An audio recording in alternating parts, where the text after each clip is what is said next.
La quiere purificar de todo mínimo defecto, modo como la purifica del todo.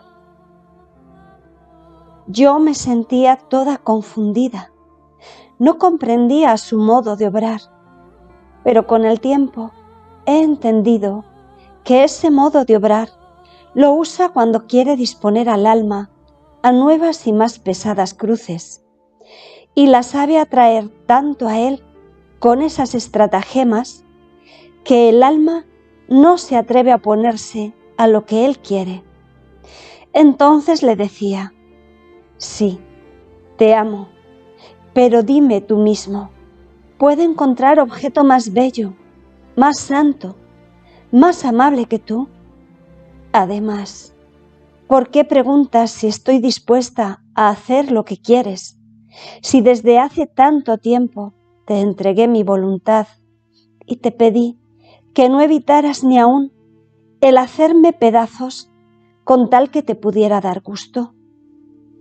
Yo me abandono en ti, oh Esposo Santo, obra libremente, haz de mí lo que quieras, dame tu gracia, pues por mí nada soy y nada puedo. Y él me decía: ¿verdaderamente estás dispuesta a todo lo que quiero? Yo entonces me sentía más confundida y anonadada y decía: sí, estoy dispuesta, pero casi temblando, y él, compadeciéndome, seguía diciendo: no temas, seré tu fuerza, no sufrirás tú, sino seré yo quien sufrirá y combatirá en ti. Mira, quiero purificar tu alma de todo mínimo defecto que pudiera impedir mi amor en ti. Quiero probar tu fidelidad. Pero ¿cómo puedo ver si esto es verdad, si no es poniéndote en medio de la batalla? Debes saber que quiero ponerte en medio de los demonios. Les daré libertad de atormentarte y de tentarte, a fin de que cuando hayas combatido los vicios con las virtudes opuestas, te encontrarás ya en posesión de esas mismas virtudes que creías perder. Y después, tu alma purificada, embellecida, enriquecida, será como un rey que regresa vencedor de una ferocísima guerra, que mientras creía perder lo que tenía, vuelve en cambio más glorioso y lleno de inmensas riquezas. Y entonces vendré yo, formaré en ti mi morada y estaremos siempre juntos. Es verdad que será doloroso tu estado. Los demonios no te darán paz, ni de día ni de noche. Estarán siempre en acto de hacerte ferocísima guerra, pero tú ten siempre en la mira lo que quiero hacer de ti. Esto es, hacerte semejante a mí, y que no podrás llegar a esto sino por medio de muchas y grandes tribulaciones, y así tendrás más ánimo para soportar las penas. ¿Quién puede decir cómo quedé asustada ante tal anuncio? Me sentí helar la sangre, erizar los cabellos, y mi imaginación quedó llena de negros espectros que parecía que me querían devorar viva. Me parecía que el Señor, antes de ponerme en este estado doloroso, daba libertad a todo lo que debía sufrir, y me veía rodeada por todo eso. Entonces me dirigí a Él y le dije: Señor, ten piedad de mí. Ah, no me dejes sola y abandonada. Veo que es tanta la rabia de los demonios que no dejarán de mí ni siquiera el polvo. ¿Cómo podré resistirles? Para ti es bien conocida mi miseria y cuán mala soy. Por eso dame nueva gracia para no ofenderte. Señor mío, la pena que más desgarra mi alma es ver que también tú debes dejarme. Ah, ¿a quién podré decir alguna palabra? ¿Quién me debe enseñar? Pero sea hecha siempre tu voluntad. Bendigo tu santo querer. Y él, benignamente, continuó diciéndome: no te aflijas tanto. Debes saber que jamás permitiré que te tienten más allá de tus fuerzas. Si esto lo permito, es para tu bien. Jamás pongo a las almas en la batalla para hacer que perezcan. Primero mido sus fuerzas, les doy mi gracia y después las introduzco. Y si alguna alma se precipita, es porque no se mantiene unida a mí con la oración. No sintiendo más la sensibilidad de mi amor, van mendigando amor de las criaturas, mientras que solo yo puedo saciar el corazón humano. No se dejan guiar por el camino seguro de la obediencia, creyendo más en el juicio propio que en quien las guía en mi lugar. Entonces, ¿qué maravilla si se precipitan? Por eso, lo que te recomiendo es la oración. Aunque debieras sufrir penas de muerte, jamás debes descuidar lo que acostumbras a hacer.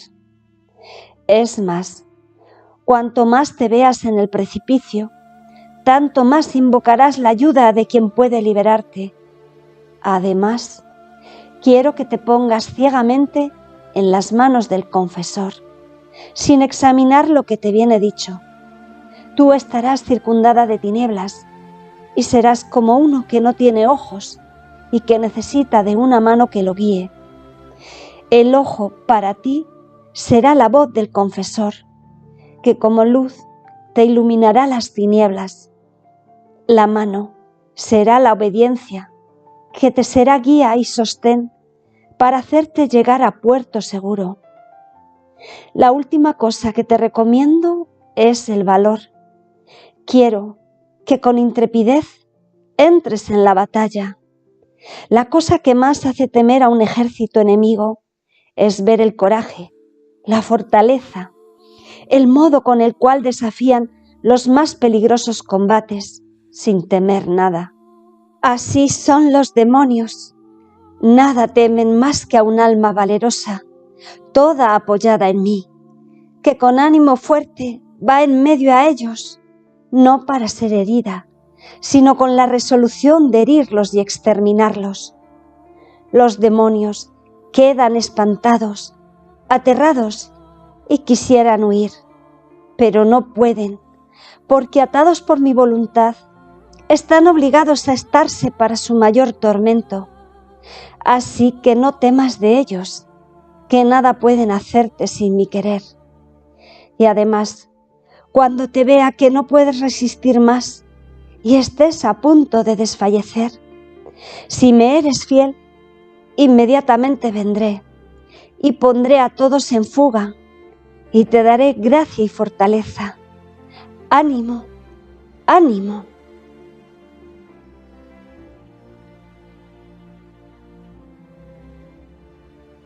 Pelea con el demonio.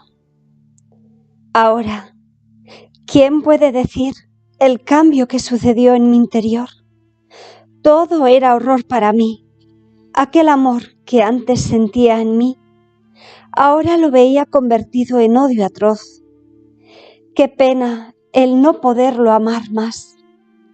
Me desgarraba el alma el pensar en aquel Señor que había sido tan bueno conmigo y ahora verme obligada a aborrecerlo, a blasfemarlo, como si fuese el más cruel enemigo, el no poderlo mirar ni siquiera en sus imágenes, porque al mirarlas, al tener rosarios entre las manos, al besarlos, me venían tales ímpetus de odio y tanta fuerza en contra, que hacerlo y reducirlos a pedazos era lo mismo. Y a veces hacía tanta resistencia que mi naturaleza temblaba de pies a cabeza. Oh Dios, qué pena amarguísima. Yo creo que si en el infierno no hubiera otras penas, la sola pena de no poder amar a Dios formaría el infierno más horrible. Muchas veces el demonio me ponía delante las gracias que el Señor me había hecho, ahora como un trabajo de mi fantasía, y por eso poder llevar una vida más libre, más cómoda, y ahora como verdaderas, y me decían: esto es lo bien que te quería, esta es la recompensa que te ha dejado en nuestras manos, eres nuestra, para ti todo ha terminado, no hay más que esperar. Y en mi interior me sentía poner tales ímpetus de aversión contra el Señor y de desesperación, que algunas veces, teniendo alguna imagen entre las manos, era tanta la fuerza del desprecio que las rompía. Pero mientras esto hacía, lloraba y las besaba, pero no sé decir cómo era obligada a hacerlo. ¿Quién puede decir el desgarro de mi alma? Los demonios hacían fiesta y reían. Unos hacían ruido desde un lugar, otros lo hacían desde otro. Unos hacían estrépitos, otros me ensordecían con gritos diciendo: mira cómo eres nuestra, no nos queda otra cosa más que llevarte al infierno. Alma y cuerpo, verás que lo haremos. A veces me sentía jalar, ahora los vestidos, ahora la silla donde estaba arrodillada, y tanto la movían y hacían ruido que no podía rezar. A veces era tanto el temor que, creyendo librarme, me iba a acostar en la cama, porque estos escándalos sucedían la mayor parte en la noche. Pero también ahí seguían jalándome la almohada, las cobijas. Pero ¿quién puede decir el espanto, el temor que sentía? Yo misma no sabía dónde me encontraba, si en la tierra o en el infierno. Era tanto el temor de que en verdad me llevaran, que mis ojos no podían cerrarse al sueño. Estaba como uno que tiene un cruel enemigo, que ha jurado que a cualquier costo le debe quitar la vida. Y creía que esto me sucedería en cuanto cerrara los ojos. Así que sentía como si alguien me pusiera algo dentro de los ojos, de modo que estaba obligada a tenerlos abiertos para ver cuándo me debían llevar. Tal vez podría oponerme a lo que querrían hacer. Entonces me sentía erizar los cabellos sobre mi cabeza, uno por uno, un sudor frío en todo mi cuerpo que me penetraba hasta los huesos, y me sentía desunir los nervios y los huesos, y se agitaban juntos por el miedo. Otras veces me sentía incitar a tales tentaciones de desesperación y de suicidio, que alguna vez, habiéndome encontrado cerca de un pozo o bien de un cuchillo, me sentía jalar para conducirme dentro o bien tomar el cuchillo y matarme. Y era tanta la fuerza que debía hacer para huir, que sentía penas de muerte, y mientras huía sentía que iban junto a mí y oía sugerirme que para mí era inútil el vivir después de haber cometido tantos pecados, que Dios me había abandonado porque no había sido fiel. Es más, veía que había hecho tantas infamias que jamás alma alguna en el mundo había cometido, que para mí no había más misericordia que esperar. En el fondo de mi alma oía repetir: ¿cómo puedes vivir siendo enemiga de Dios? ¿Sabes tú quién es ese Dios a quien tanto has ultrajado, blasfemado, odiado? Ah, es ese Dios inmenso que por todas partes te circundaba, Y tú, ante sus ojos, te has atrevido a ofenderlo. Ah, perdido el Dios de tu alma, ¿quién te dará paz? ¿Quién te librará de tantos enemigos? Era tanta la pena que no hacía otra cosa que llorar. A veces me ponía a rezar y los demonios, para acrecentar mi tormento, los sentía venir encima de mí. ¿Y quién me golpeaba? ¿Quién me pinchaba? ¿Y quién me apretaba la garganta? Recuerdo que una vez, mientras rezaba, me sentí jalar los pies desde abajo, abrirse la tierra y salir las llamas, y que yo caía dentro. Fue tal el espanto y el dolor que quedé medio muerta, tanto que para recuperarme de aquel estado tuvo que venir Jesús y me reanimó.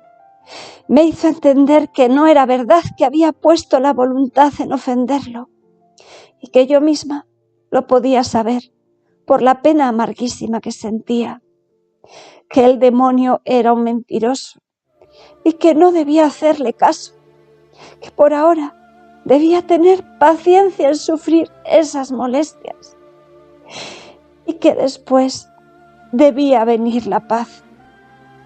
Esto sucedía de vez en cuando llegaba a los extremos y a veces para ponerme en más duros tormentos. En el momento de ese consuelo, el alma se convencía, porque ante esa luz es imposible que el alma no aprenda la verdad. Pero después, cuando me encontraba en la lucha, me encontraba en el mismo estado de antes. Me tentaba también a no recibir la comunión, persuadiéndome de que después de que había cometido tantos pecados, era un atrevimiento acercarme, y que si me atrevía, no Jesucristo habría venido, sino el demonio, y que tantos tormentos me habría de dar, que me daría la muerte. Pero la obediencia la vencía. Es verdad que a veces sufría penas mortales, así que trabajosamente podía recuperarme después de la comunión. Pero como el confesor quería absolutamente que la recibiera, no podía hacer de otro modo. Recuerdo que varias veces no la recibí. También recuerdo que a veces, mientras rezaba en la noche, me apagaban la lámpara. A veces hacían tales rugidos de dar miedo. Otras veces voces débiles, como si fueran moribundos. Pero ¿quién puede decir todo lo que hacían? Ahora, esta dura batalla, aunque no recuerdo muy bien, duró 3 años, aunque había días o semanas de intervalo, no que cesaran del todo, sino que empezaron a disminuir. Recuerdo que después de una comunión, el Señor me enseñó el modo de cómo debía hacer para ponerlos en fuga, y era el despreciarlos y no prestarles ninguna atención, y que debía hacer de cuenta como si fueran tantas hormigas. Me sentí infundir tanta fuerza que no sentía más aquel temor de antes, y hacía así. Cuando hacían estrépito, rumores, les decía: se ve que no tenéis nada que hacer y que para pasar el tiempo estáis haciendo tantas tonteras. Hagan, que después cuando os canséis, lo terminaréis. A veces cesaban, otras veces se enojaban tanto que hacían ruidos más fuertes. Me los sentía junto a mí, haciéndose más fuertes, y hacían violencia para llevarme. Olía la horrible peste, sentía el calor del fuego. Es verdad que en mi interior sentía un estremecimiento, pero me forzaba y les decía: mentirosos que sois, si esto fuera cierto, desde el primer día lo habríais hecho.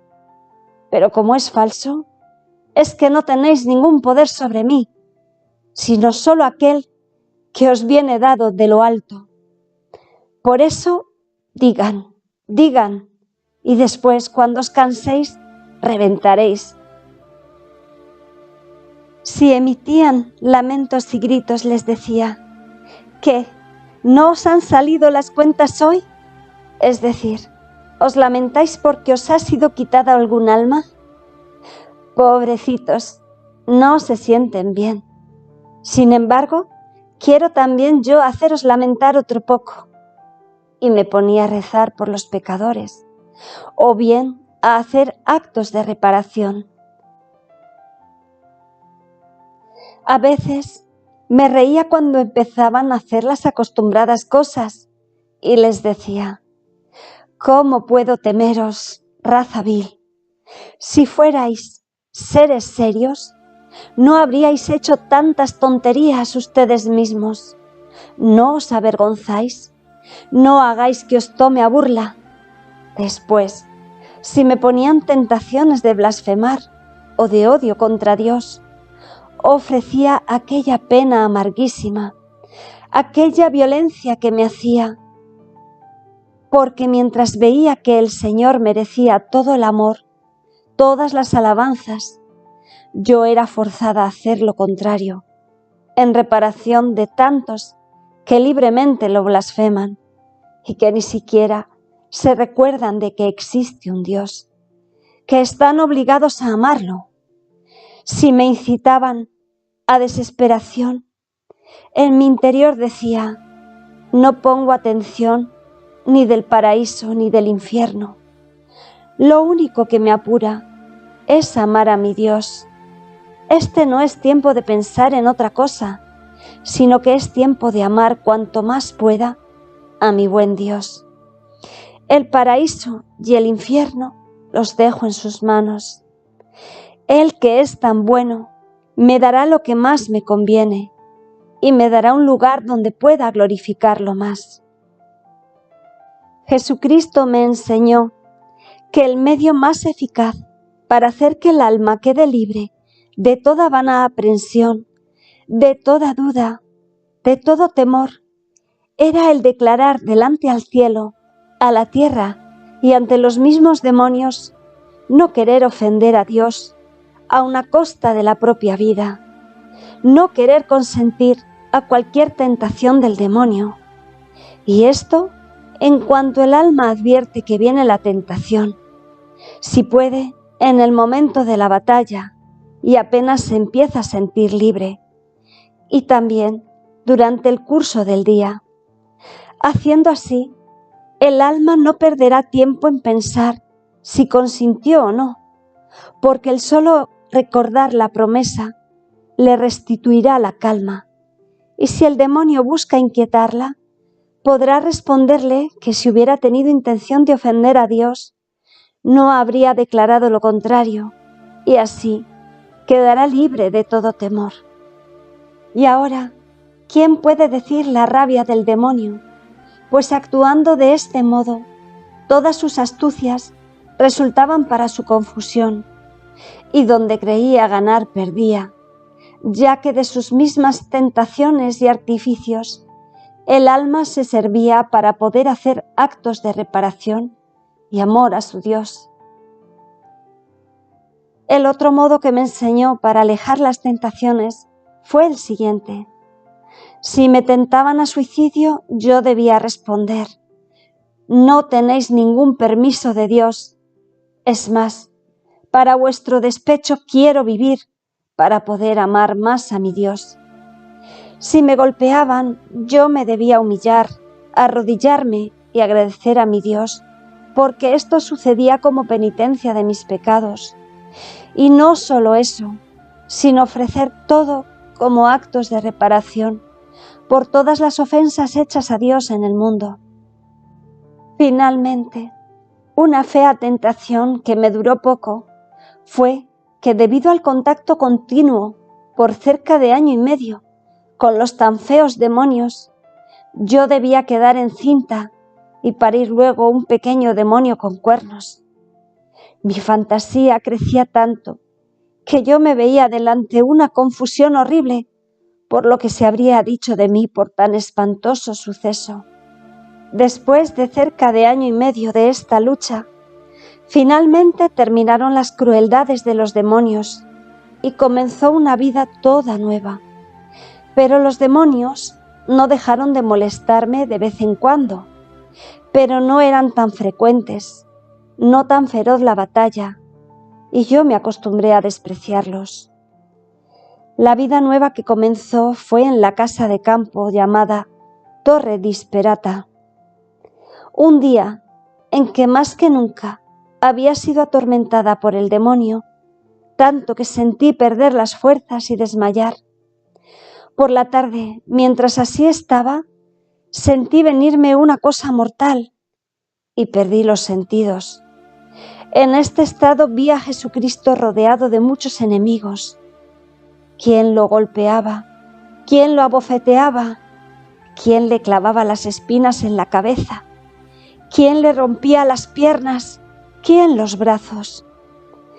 Después que lo redujeron casi en pedazos, lo pusieron en los brazos de la Virgen. Y esto sucedía un poco lejos de mí. Después que la Virgen Santísima lo tomó entre sus brazos, se acercó a mí y llorando me dijo: «Hija, mira cómo es tratado mi hijo por los hombres. Las horribles ofensas que cometen jamás le dan tregua. Míralo cómo sufre». Yo trataba de verlo y lo veía todo sangre, todo llagas y casi despedazado, reducido a un estado mortal. Sentía tales penas que hubiera querido morir 1000 veces antes que ver sufrir tanto a mi Señor. Me avergonzaba de mis pequeños sufrimientos. La Santísima Virgen agregó, pero siempre llorando: